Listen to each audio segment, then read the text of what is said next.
इतने सालों में मैंने अल्लाह से इतनी दुआ और तौबा की, वो बात करते करते रुक गई। इमामा ने उसे सेंटर टेबल के शीशे के किनारे पर अपनी उंगलियां फेरते देखा।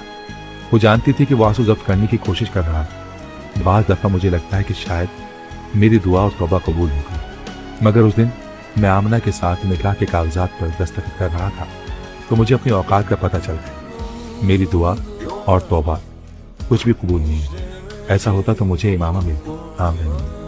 ख्वाहिश पर तो अल्लाह ताला इंसान को वो दे देता है कि मौजों के अलावा कोई चीज़ जिसे पूरा नहीं कर सकती। मेरी ख्वाहिश देखे मैंने अल्लाह से क्या मांगा। एक ऐसी लड़की जिसे किसी और से मोहब्बत, वो मुझे असफल साफिलीन समझती, जिसे मैं 9 साल से ढूंढ रहा हूँ मगर उसका कुछ पता नहीं।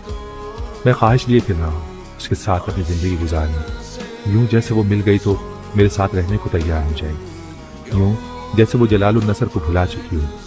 मेरी औकात तो ये है कि लोग खाना काबा के दरवाजे पर खड़े होकर बख्शिश की दुआ मांगते हैं, मैं वहां खड़ा होकर भी उसे मांगता रहा।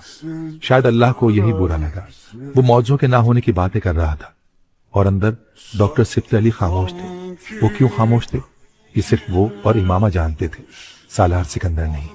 इमामा ने अपनी आंखें रगड़ी और चेहरे से हाथ हटा ली। उसने एक बार फिर बहते आंसुओं के साथ उस शख्स को देखा। ना वो वली था ना दरवेश, सिर्फ सच्चे दिल से तौबा करने वाला एक शख्स था। उसे देखते हुए उसे पहली बार एहसास हुआ कि जल उसके दरमियान क्या चीज आकर खड़ी हो गई थी, जिसने इतने सालों में जलाल के लिए उसकी एक भी दुआ कबूल नहीं होने दी। कौन सी चीज आखिरी वक्त में पहाड़ की जगह उसको ले आई थी। उस शख्स में कोई ना कोई तो बात ऐसी होगी कि उसकी दुआएं कबूल हुई, मेरी नहीं।